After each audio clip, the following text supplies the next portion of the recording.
fuerza que crea impacto y transforma la historia. 730 días luchando por llevar las gestas heroicas a todo rincón donde El Salvador está presente y que harán de nuestro país una tierra de libertad. Canadá, Estados Unidos, Europa y Australia. Bastiones en la batalla mediática. El Salvador, nuestro destino, nuestra raíz, nuestra razón de existir. Frente Intercontinental, 2 años, siendo la voz del FMLN en la comunidad de salvadoreños en el exterior.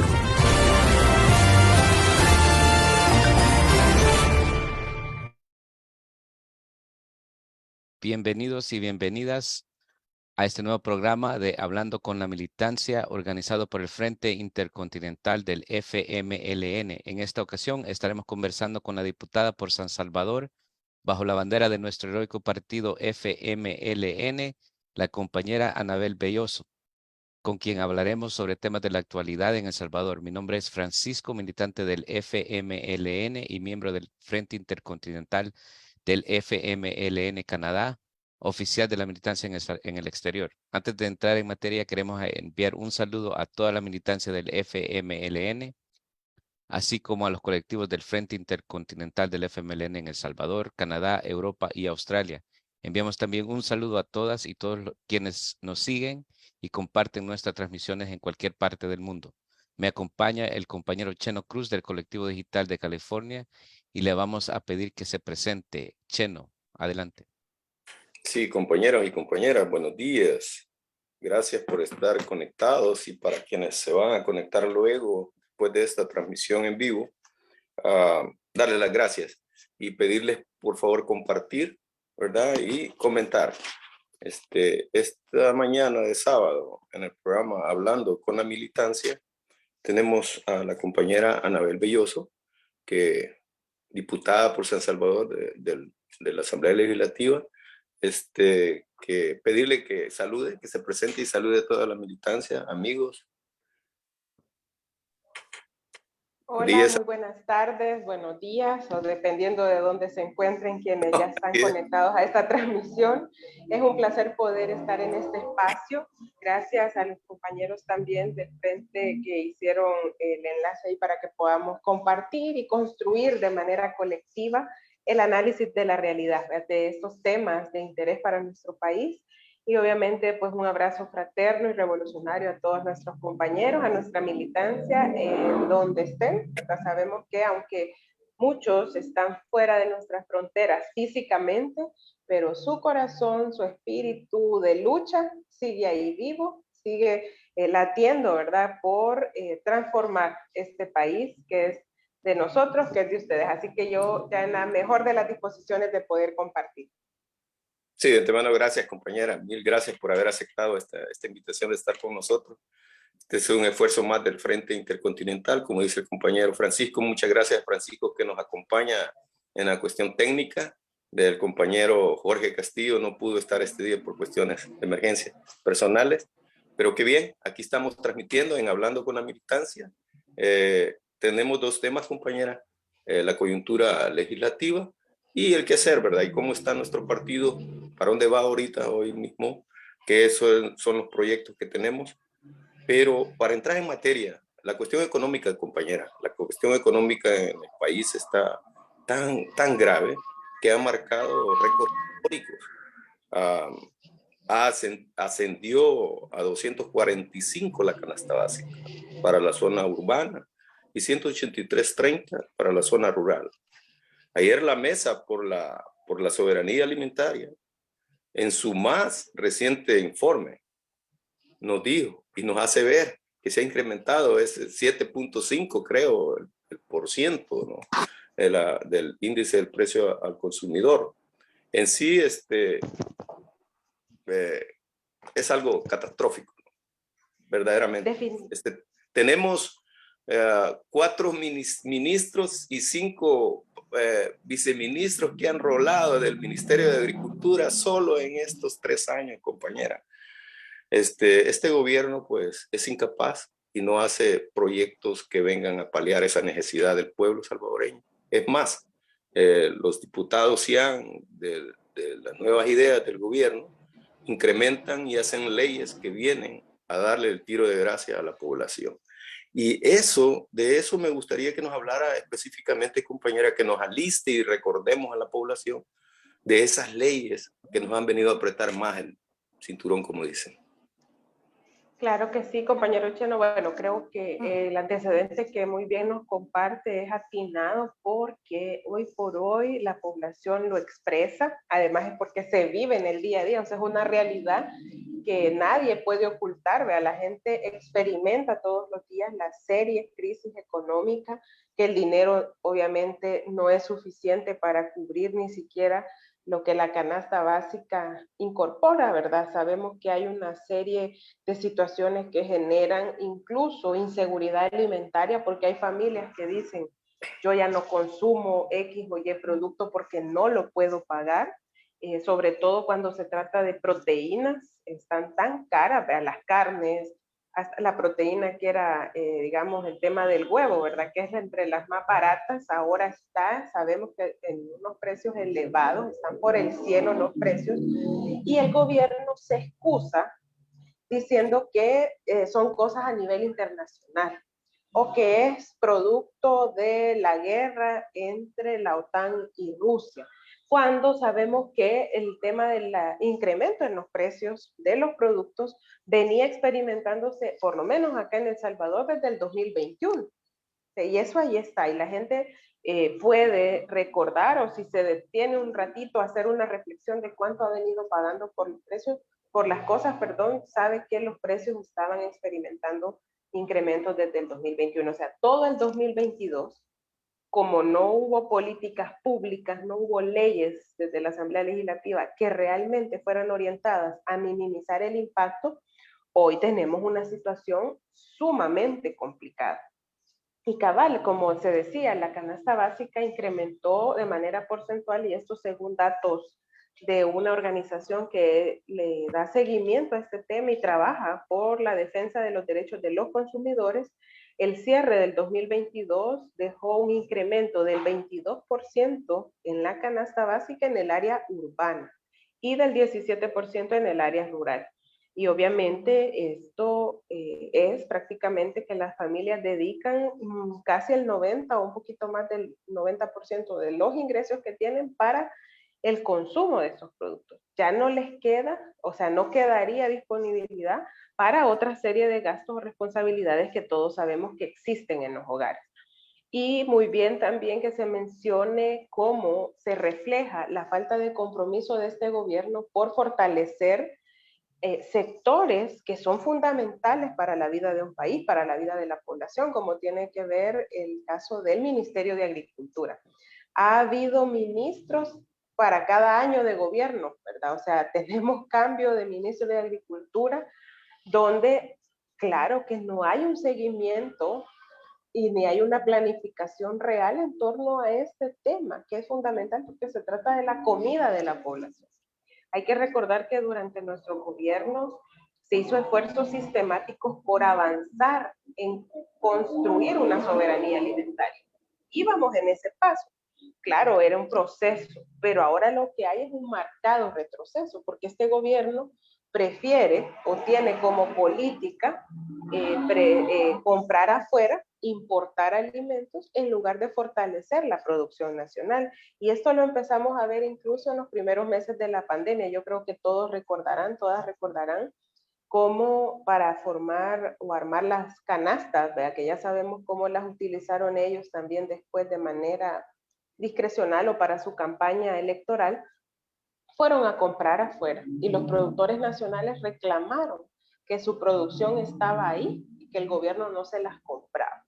Y es la misma lógica y dinámica que los hemos visto, porque el año pasado la gran medida o de las medidas económicas que ellos anunciaron era quitar los aranceles, quitar los impuestos a las importaciones, en lugar de aplicar medidas puntuales para fortalecer a la producción agrícola, la producción ganadera de nuestro país.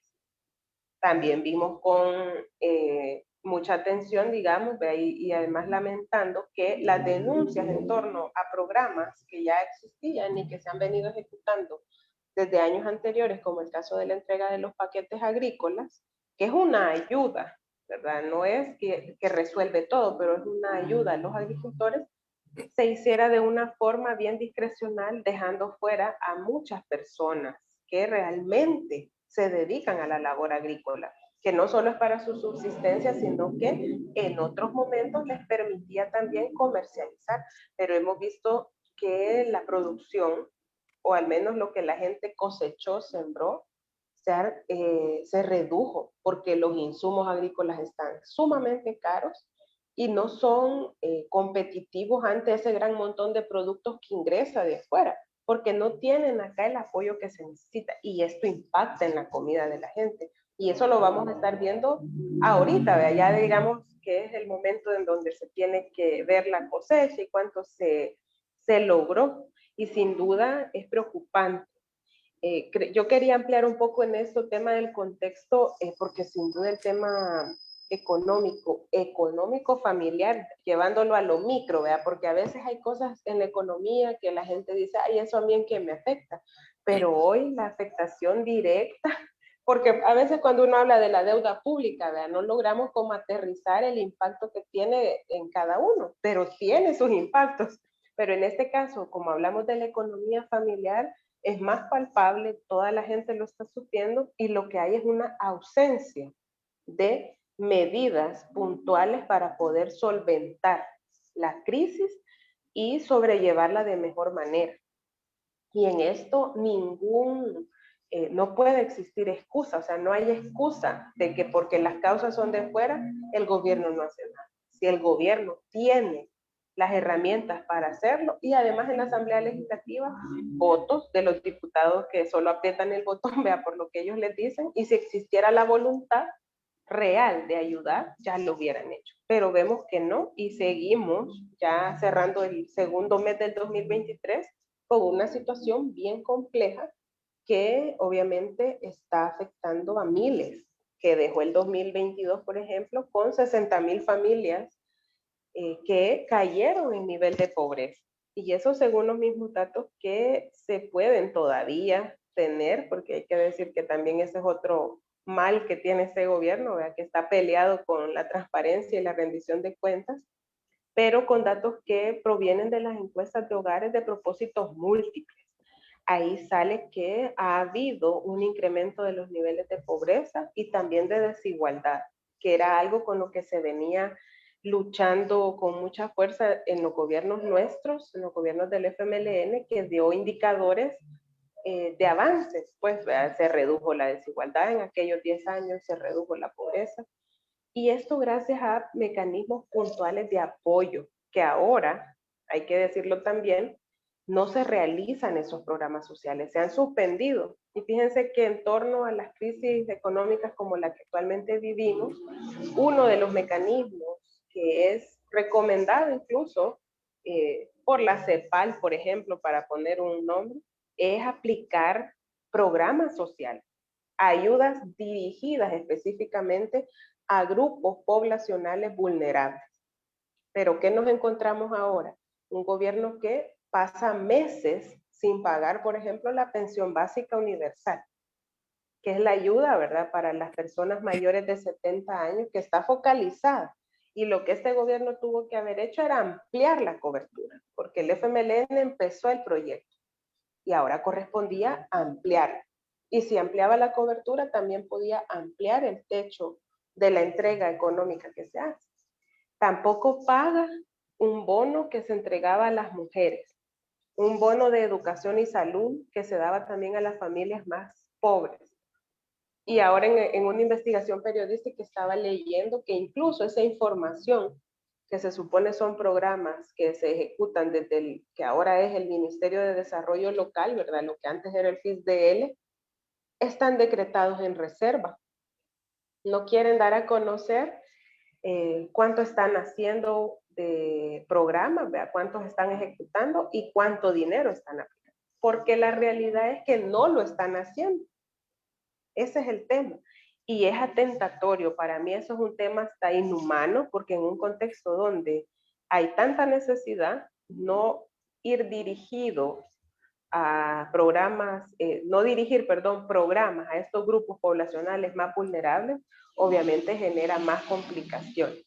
Así que el tema de la economía y todas las implicaciones que esto tiene, sin duda es uno de los problemas que está afectando grandemente, y que de seguir así la situación como vamos, el retomar nuevamente la ruta o el camino que se traía para superar estos problemas, pues va a ser todavía más complejo, porque no hay atención debida a esta situación.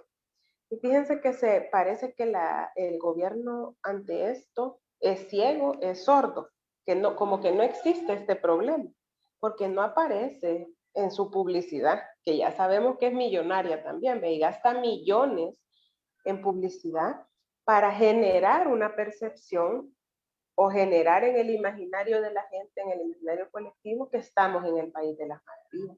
Pero la gente que vive el día a día, que se enfrentan a los precios del mercado o a quienes pueden ir al supermercado, saben pues que hay una situación ahí complicada de la cual no se habla, pero lo que es peor, no se hace nada. Entonces, es importante, creo yo, siempre, y gracias a estos espacios también, ¿verdad? Porque permiten visibilizar también elementos de la realidad, del día a día, de la vida cotidiana de la gente, que no aparecen en la gran maquinaria comunicacional del gobierno, pero que estamos obligados y obligadas nosotros siempre a evidenciar, porque además la gente nos los traslada a la preocupación siempre que estamos en el territorio y hablamos con la gente. Sí, así es, compañera. Gracias por esta introducción. Sí, usted se refería a la mesa por la soberanía alimentaria, ¿no? Que generó un informe más reciente ayer, preocupante, pues, y realmente se viene nosotros a no a imaginarnos, sino que a descubrir el juego que tiene este gobierno actual, de jugar con lo que es el protagonismo de decir voy a resolver, vaya, por ejemplo, la situación de los huevos, ¿no?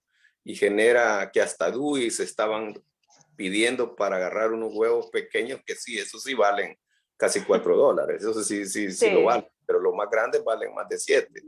Entonces, el populismo, crear populismo, o sea, generaron esta crisis para generar populismo y gastar en eso lo que es la publicidad.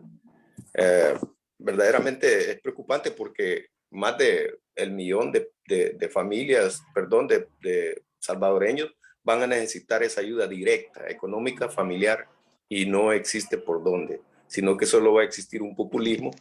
Y ese es nuestro trabajo, pues, contabilizar lo que nosotros hicimos, compañeros, y que lo que ellos han deshecho, por decirlo así, ¿no? Lo que han eliminado, todos esos proyectos que nosotros como gobierno hicimos, contabilizárselos a la población, a la comunidad, y preguntarles, ¿dónde están? Ese es nuestro trabajo, eso es lo que tenemos que hacer. Pero en la cuestión legislativa, compañera, nos rechazaron muchas propuestas de leyes que venían tal vez a paliar esta situación económica, y las rechazaron. ¿Nos pudiera mencionar algunas de ellas en las cuales pudieran ser bien factibles hoy por hoy y no haber generado esta hambruna que viene, compañera? Claro que sí. Yo les mencionaba que el problema se visualizaba desde el 2021, porque efectivamente esta asamblea se instala en mayo de 2021, ¿verdad? Este periodo empezó en mayo de 2021, y desde ese primer momento, en representación de nuestro grupo parlamentario, presentamos diferentes iniciativas, ¿verdad? Muchas de ellas incluso acompañando sectores organizados de nuestra sociedad. Recordábamos el día de ayer en otro espacio que estuvimos también ahí junto a la compañera Dina, por ejemplo, que en noviembre de 2021 llegaron diferentes organizaciones de agricultores, de productores nacionales, a solicitar que la Asamblea analizara y aprobara una ley para establecer precios de referencia de los insumos agrícolas. ¿Qué sería esto, para decirlo así, digamos, en buen salvadoreño? Es algo parecido a lo que sucedió con la ley de medicamentos, Todos recordarán que antes El Salvador tenía los precios de medicina más altos de la región, de los más altos. Y cuando durante los 10 años de gestión nuestra, durante el primer periodo, se trabajó esa propuesta de ley de medicamentos para establecer precios de referencia. Y hay fórmulas, mecanismos para dar la fórmula, para dar precios, para evitar justamente que se eleve tanto los precios, se aproveche, se especule y se dañe a los consumidores. Y en este caso específico, a los agricultores que hacen uso de estos insumos para poder sembrar. Y ahí hablamos de semillas, de abono, de fertilizante, de lo que sirve justamente para atacar plagas, ¿verdad? Que tienen diferentes nombres. ¿Y qué pasó? Fíjense que eso fue bien curioso porque la ley, que era una propuesta de esto de marco de referencia de precios, de establecer precios de referencia, pasó a la Comisión de Economía. A mí me toca estar en esa comisión, la representación de nuestro partido, yo estoy en esa comisión, ingresa la propuesta, ahí deben de estar las grabaciones en algún lado, todavía si es que no las han descargado, donde ellos, los diputados de Nuevas Ideas, incluso reconocen que es una buena iniciativa. Pero como estábamos ahí, yo estoy en esa comisión con representación, dijeron, pero como es tema agrícola, la vamos a pasar para agropecuaria, la comisión agropecuaria. Ahí nosotros no tenemos representantes, porque hay que decirlo, de las 20 comisiones en las que están permanentes en la asamblea, como partido estamos y tenemos representación únicamente en 10, porque así lo establecieron ellos. Ellos distribuyeron y nos dejaron espacio en 10 comisiones, en 10 u 11, se me escapa, pero creo que son 10. Y entonces la trasladaron para allá a dormir el sueño de los justos, ya nunca más se dio. Si eso que entró en noviembre de 2021, pónganle que hubieran hecho un proceso adecuado de estudio, de llamar a los proponentes, de llamar a las mismas autoridades, porque al final la Asamblea Legislativa en periodos anteriores procuró ir avanzando en que el proceso de formación de ley fuera transparente de cara a la gente y ampliamente consultado. Si todo eso se hubiera dado y esa ley hubiera estado aprobada en los primeros meses del año 2022, los impactos hubieran sido en el año pasado, justamente para que la población, los productores agrícolas de nuestro país pudieran haber tenido mejores precios de los insumos y haber sembrado más. Pero no lo hicieron. Entonces uno ahí dice, ¿a quiénes representan o qué intereses representan? Obviamente no están porque avancemos en soberanía alimentaria, sino que seguir en la misma dinámica de comprar afuera, porque además ahí ya se ha sabido que entre ellos mismos hay negocios. Se señaló con el primer ministro de Agricultura que hubo, ¿verdad? Que ellos mismos tenían ahí que ver y había un serio conflicto de intereses por ese tema. Y lo demuestran en la ausencia de voluntad para legislar. Hablo de esa. También se propuso a término de recomendable, porque obviamente no es de las facultades de la Asamblea, pero sí lo podemos recomendar a la presidencia, que se revisara lo referente al subsidio de la energía eléctrica. Porque obviamente los subsidios son otro mecanismo de apoyo directo a aquellos grupos más vulnerables. Siempre priorizando a aquellos grupos o aquellos sectores que más lo necesitan. Lo mismo pasó con el tema del combustible. Nosotros propusimos eliminar el cobro del IVA en julio de 2021 y se nos tildó de que éramos populistas, que queríamos afectar los recursos del Estado, cuando lo que se buscaba era una medida temporal porque ya venían incrementando los combustibles de manera permanente. Y obviamente ya había afectación en los precios de la canasta básica. ¿Qué pasó el año pasado? Ya va a ser un año, porque en marzo tuvieron ellos que reconocer al final de que tenía que aplicarse una medida. Y eso porque países de la región y también en otras latitudes ya estaban aplicando o congelamiento de precios o subsidios o algo para el tema específico del combustible. Y en ese mismo marco de esa ya casi un año, en marzo pasado, también propusimos que se implementaran un pliego de dos cosas. Por un lado, medidas de ahorro desde el Estado, porque como obviamente si dejas de cobrar un impuesto, si dejas de sí, principalmente eso, el Estado deja de percibir, pero hay formas en las que el Estado puede ahorrar, priorizando el uso de los recursos.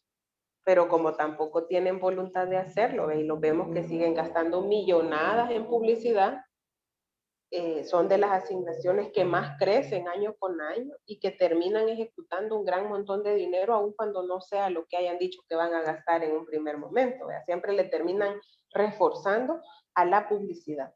En lugar de eso, en lugar de viáticos, de viajes, de combustible, de vehículos nacionales, que se ahorrara un poco desde ahí para poder pagar otros programas. Y ahí nosotros decíamos un programa de bono dirigido a las mujeres, el tema siempre de reforzar lo de la pensión básica universal, ampliarlo más, porque el tema aquí también de las pensiones es crítico. Y ellos lo abordaron desde una perspectiva también muy irresponsablemente más populista, como para generar que estaban haciendo algo, pero eso es una bomba de tiempo, porque no hay sostenibilidad y además porque no superó uno de los principales problemas, que es que aquí en El Salvador la gran mayoría de la gente no tiene pensión y no va a tener pensión, porque no está incorporada en el sistema. Y por eso estos apoyos como la pensión básica universal, que son pensiones no contributivas, es decir, que la gente por los diferentes motivos no pudo cotizar, pero tiene derecho, porque es un derecho consagrado incluso desde la Constitución de la República, que es mandato del Estado garantizarlo. Entonces, hemos presentado esas, también, por ejemplo, en el caso de las mujeres, de manera específica, el año pasado, en el marco del 8 de marzo, del Día de la Mujer, presentamos, acompañando a organizaciones, una iniciativa para normar o hacer una ley del trabajo del hogar remunerado, lo que llamamos trabajo doméstico. Es una realidad también de un grupo de la población que es de los más vulnerados, porque no tiene un salario mínimo, no tiene prestaciones, no hay horarios a veces, y sabemos que son muy explotados, es un trabajo muy explotado, las personas son muy explotadas y en su mayoría son mujeres. El año pasado nos enfrentamos ya a una situación donde cualquier iniciativa nuestra ya no es pasada a las comisiones, o sea, no se agenda para su estudio. Al menos en el 2021 todavía las pasaban. El tema es que las dejaban ahí o si había alguna decisión era para mandarlas a archivo. Pero ya el año pasado, realmente sobrepasando su autoridad, porque eso es fuera de sus facultades, la junta directiva, que es la responsable de distribuir la correspondencia, como se dice en el reglamento o en el proceso, que se refiere a todas las iniciativas, cuando no son de presidencia de la República, que son las que les mandan a ellos que tienen que hacer, o que alguno de ellos le haya dado iniciativa, no hay otra correspondencia que se conozca. Y eso atenta contra la gente. Quizás ellos creen que nos hacen daño a nosotros como FMLN, o que le hacen daño a la diputada o diputado que le dio la firma, o a nuestro grupo parlamentario. No, afectan a la población a la que no se le da respuesta de su petición, si es que viene de sectores de la sociedad civil, o alguna que podamos presentar nosotros, porque además tenemos la facultad de hacer. Para eso también la gente coloca a diputados o diputadas en ese espacio, para que propongamos. Entonces ellos, o es porque no tienen la capacidad de debatir y decir con argumentos el por qué no es oportuna una iniciativa, no las pasan. Y yo más creo eso, ¿verdad? Porque ¿por qué le vas a decir a la gente que no es necesario legislar, por ejemplo, sobre el trabajo doméstico? Si es una necesidad, ¿con qué argumento decís que no? Entonces lo que hacen es mejor ni siquiera tocar los temas. Y ahí, esas son algunas. También propusimos que la revisión del salario mínimo, por ejemplo, antes incluso que hablaran del incremento que hubo en el 2021, nosotros dijimos, ese incremento debe ser al menos la revisión año con año, porque el Código de Trabajo actualmente dice que se revise cada 3 años. Y eso dista mucho de la realidad porque sabemos que el costo de la vida va incrementando. Entonces es más atinado que cada año se revise y si se concluye que es necesario, obviamente se incrementa. Tampoco pasó, ¿verdad? Entonces, Hay una gran cantidad de medidas que han estado propuestas desde nosotros, y ya les decía, muchas de ellas acompañando a diferentes voces que no están siendo incorporadas al análisis y al estudio. Y que vemos en contraparte, ¿verdad? Una agenda legislativa cargada de temas que son prioritarios para el grupo de poder económico que hoy gobierna, porque tampoco nos podemos perder en eso. ¿Quién es el gobierno? ¿Quién está al frente del gobierno? ¿Quiénes son? ¿Qué intereses representan? Y por eso es que la agenda legislativa ha estado cargada en más endeudamiento público, más, en este caso, leyes hasta especiales, porque así las han definido, leyes especiales, para evitar pasar por los controles de las leyes de compra. ¿Y quién evita pasar por procesos o controles? Solo aquel que está haciendo algo que no es debido, ¿verdad? O leyes para ocultar la información. Y como dice el dicho, ¿verdad? Si es que el que nada debe, nada teme. Entonces, ¿por qué ocultan la información? Es porque hay algo ahí que no quieren que nos demos cuenta. Entonces, han ido generando, aparte del atropello a las instituciones, ¿verdad? Que todos recordarán cuál fue la primera sesión plenaria de esta legislatura. Dar un golpe a la Corte Suprema a través de la imposición de una sala de lo constitucional, de la imposición de un fiscal general de la República, para que no dijeran nada ante los abusos de poder que hace este gobierno, que hace el régimen que ahora gobierna El Salvador. Un gobierno autoritario que concentra poder, porque también las aprobaciones de la Asamblea han ido orientadas a quitarles recursos a los municipios, quitarles poder de decisión, porque prácticamente han desmantelado todo aquel camino de descentralización que se había venido construyendo, donde han creado instituciones como la DOM, por ejemplo, que más parece una institución para campaña del gobierno y de su partido que de resolución de problemas, porque no es cierto que una institución centralizada ha llegado a los 262 municipios. Y eso la gente lo sabe.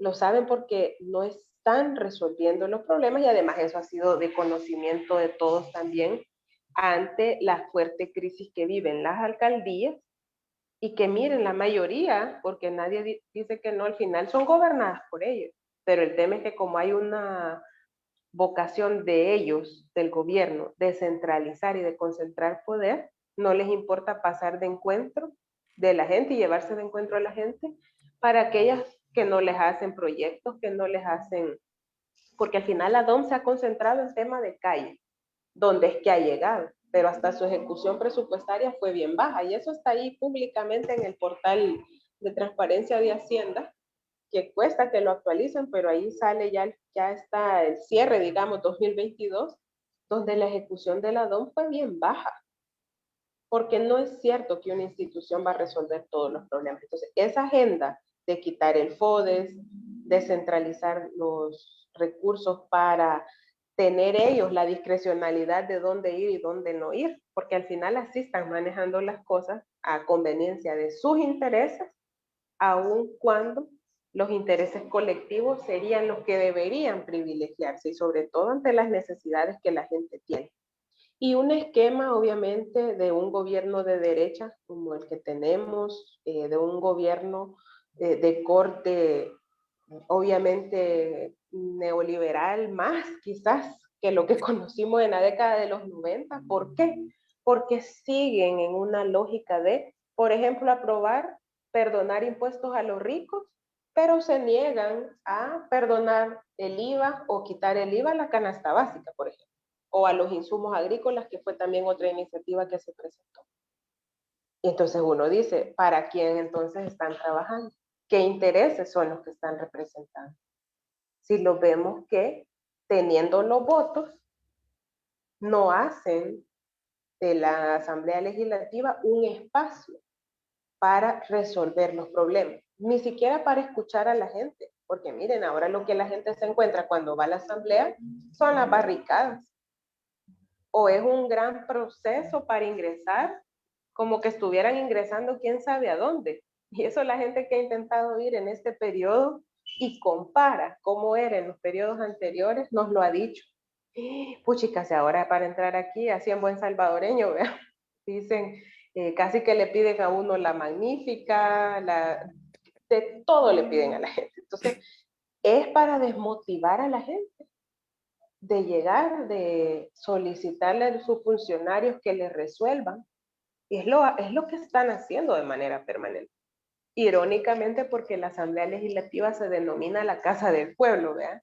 Pero lo que menos tiene es un recibimiento de hospitalidad para quienes le intentan visitar. Ya no se diga para aquellos que piden se aprueben leyes a favor de la gente.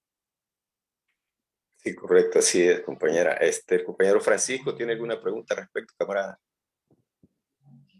Gracias, compañero. No hay preguntas, pero sí hay comentarios. Ail Guevara nos manda saludos, camarada, y un saludo a la compa Anabel desde Denver, Colorado. José Rodrigo García, saludos a la compañera Anabel y a los compañeros del Frente Intercontinental del FMLN, canal oficial de la militancia en el exterior. Ramón Hernández, saludos a la diputada Anabel Belloso, una diputada valiente del FMLN. La lucha continúa. Y así hay muchos más comentarios de los que nos siguen en estos momentos. Adelante, Chen. Gracias, Francisco. Sí, compañera, realmente lo que nos queda es, como dicen, salir a las comunidades, llevar este conversatorio en sí ya en materia, ¿no? Eso es lo que nos toca a nosotros como militantes, retomar esta situación de esta manera, no hay otra. No podemos seguir, como dicen, con las manos atadas, ¿no? Y esperando que este gobierno, que lo que nunca ha hecho, venga a hacer de la noche a la mañana, ya no es posible. Entonces, sí, hacerle ver a la población, pues, que sí generamos iniciativas, generamos ideas y no fueron aceptadas. Y ellos que teniendo los votos necesarios para generar leyes que realmente vengan a impedir aquella importación, que eso nos consume, el puro consumo, ¿no? De la importación, nada de exportación. Eso también viene a poner bastante mella en esta situación del incremento de la canasta básica. Ese es como mensaje a la militancia, compañera. Ya tocando este tema, ya que nos queda poco tiempo ahorita, en este momento ya casi 10 minutos, ¿qué nos puede informar, decirnos con relación al partido, cómo está en este momento, para dónde vamos? Gracias. Okay. Sí, bueno, aprovecho rápidamente para saludar también a quienes han escrito ahí en los comentarios su saludo. Gracias, compañeros, compañeras, por estar pendientes de esta transmisión. Y sin duda, yo siempre he dicho, ¿verdad? Nuestra militancia es nuestra fortaleza.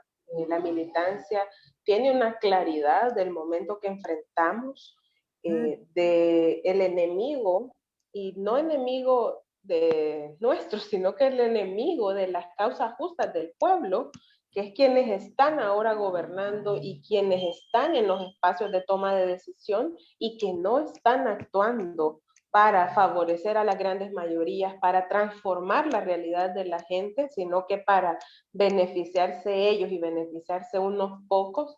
Obviamente nuestra militancia tiene esa claridad. Y yo creo que, y lo decimos siempre cuando vamos al territorio, cuando tenemos intercambios específicamente con nuestra militancia, que con esta claridad del momento en el que estamos, debemos asumir ese compromiso de seguir luchando. El FMLN tiene un rol que cumplir en este momento de la historia y sin duda nuestra militancia tiene la disposición de trabajar desde cada una de las trincheras en las que nos corresponde para hacer esa labor primero de generación del pensamiento crítico, la generación de la conciencia en el pueblo, que obviamente está enfrentando los problemas día a día, expresa sus preocupaciones, expresa también el estar, digamos, resintiendo la falta de acción del gobierno actual y por lo tanto están ahí, ¿verdad? Y nosotros debemos, desde los espacios también en los que nos corresponde,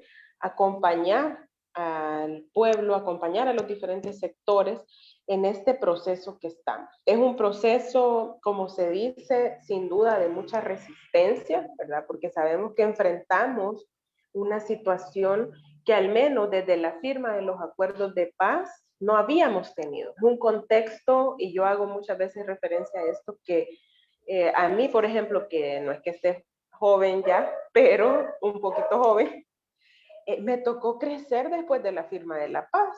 O sea, en un contexto donde al menos expresar nuestras opiniones, opinar diferente a quien estuviera en el gobierno, no representaba los riesgos que ahora significa. Y eso vemos como el caso de tantos liderazgos, por ejemplo, capturados de manera injusta, sindicalistas que exigiendo sus derechos han sido capturados. O sea, hay graves retrocesos que hoy vivimos y que por lo tanto sin duda tenemos un papel que jugar. Y esto parte desde la organización. Yo les he dicho a veces a los compañeros en el territorio, uno del FMLN puede ser en una comunidad, pero ese del FMLN es el que tiene un rol que cumplir, un rol que asumir. Y la militancia tiene la disposición. Están ahí, están decididos y dispuestos a dar esta batalla, a dar esta lucha. Así que mi reconocimiento siempre a ustedes, que en cada rincón de donde nos encontramos, ¿verdad? Como partido, estamos en eso, esperando en el momento cada una de las acciones que corresponde ejecutar, y sin duda vamos a un momento que es bastante complejo. Este año 2023 yo no, bueno, y hacemos nosotros también las reflexiones que dado al proceso electoral que viene en el 2024 va a ser todavía más complejo, porque las estrategias que el enemigo utiliza de difamación, de persecución, de odio, de mentira, van a seguir. Entonces nos necesitamos fuertes para poder dar esas batallas, para poder resistir y sin duda enfrentar el momento y el contexto en el que estamos, resistiendo, acumulando, desarrollando para avanzar. Nuestro proyecto nace de las aspiraciones del pueblo por ver transformado El Salvador. Y esas aspiraciones, esos anhelos y deseos, pues siguen vigentes. Y eso le da vigencia a nuestro proyecto. Es un sujeto histórico de lucha, como decimos, y trasciende, digamos, a diferentes procesos. Y yo sé y tengo la fe en la sabiduría de la militancia, que como en otros momentos nuestro partido jugó un rol importante, por ejemplo, haciendo frente a una dictadura militar, hoy lo vamos a hacer de cara al momento que vivimos. Y vamos a seguir, ¿verdad? Seguiremos nosotros, seguirán otros los que vienen, porque nuestro proyecto trasciende, como les digo, eso, porque viene de las luchas del pueblo que están ahí, que siguen y que seguimos aspirando a una transformación real por más justicia social, por más justicia económica, por más justicia de cara a la gente. Y mientras eso obviamente no esté plenamente alcanzado, pues tenemos una gran tarea que hacer, y yo creo que para eso nos hemos estado también preparando, ¿verdad? En estos últimos momentos hemos hecho procesos de actualización, en el caso del registro de nuestros afiliados, los compañeros desde los territorios se ponen las pilas. Miren, yo ahorita por eso también venía un poco tarde, porque estoy en Ciudad Delgado, por cierto, aquí me han dado posada los compañeros, pero venimos de una actividad en línea férrea junto al compañero que es concejal acá también en Ciudad Delgado. O sea, estamos activos. Yo creo que nuestra militancia en el territorio no para en ese contacto permanente con la gente, y es el llamado que tenemos, ir a la conquista de los corazones, las mentes, de la recuperación de la confianza y la credibilidad de un pueblo que obviamente está ahí, y que dependiendo de nuestra coherencia entre la acción y lo que definimos que somos, vamos a recuperar a esta gente, a esa confianza y a esa credibilidad. Así que hay que seguir luchando, compañeros y compañeras. Como decía Chafik, la lucha continúa, la lucha sigue, es un proceso constante, y creo que nuestra militancia día a día nos da esas lecciones, ¿verdad? De que donde estemos, tenemos que seguir luchando. Sí, así es, gracias compañera. Como usted lo dijo, cada quien en su trinchera, y nosotros aquí en el exterior con el Frente Intercontinental, canal oficial, ¿no?, de la militancia en el exterior, haciendo desde aquí, esta trinchera, tratando de romper y haciendo todo por romper ese cerco mediático que el enemigo pone día a día. ¿Algún mensaje final para los compañeros, militantes, compañeras? Bueno, un abrazo fraterno, compañeros y compañeras, quienes residen fuera de nuestras fronteras, pero también quienes estando acá están pendientes de este programa. Mi saludo también y reconocimiento a ustedes, compañeros, que llevan adelante estos espacios. Se los decía al inicio, es importante, ¿verdad? Cómo dar esa batalla también de las percepciones, de la información en un mundo y en un contexto donde hay una agenda dominante, ¿verdad? Que además se masifica a través de diferentes vías. Es importante contar con estos espacios. Así que también a seguir adelante en esta labor que es fundamental en este momento, porque ya sabemos que la principal herramienta del enemigo ha sido eso, ¿verdad? Tener una maquinaria comunicacional y lo peor de todo, que no es para difundir información, sino que para difundir mentiras. Así que es importante seguir dando también esta lucha. Así que un fraterno saludo para todos y todas y que viva el FMLN. Que viva, compañera. Sí, gracias, compañera, por haber estado con nosotros. El compañero Francisco Sierra tiene la palabra. Sí, muchas gracias, Anabel. Muchas gracias a todos los que nos siguen esta tarde por habernos acompañado. Y les recordamos sintonizar las transmisiones del Frente Intercontinental del FMLN y los demás esfuerzos de comunicación generados por nuestro heroico partido. El Frente Intercontinental, en esfuerzo con la Secretaría de Comunicaciones, contamos con una cartelera de programación semanal que transmitimos de lunes a sábado, donde encontrarán programas como la Tribuna del FMLN, La Voz Legislativa, Hablando con la Militancia, Frente Informativo, Mujeres en Acción, Lo que ellos no te cuentan, entre otros. Hasta la victoria siempre. Viva el FMLN. Viva.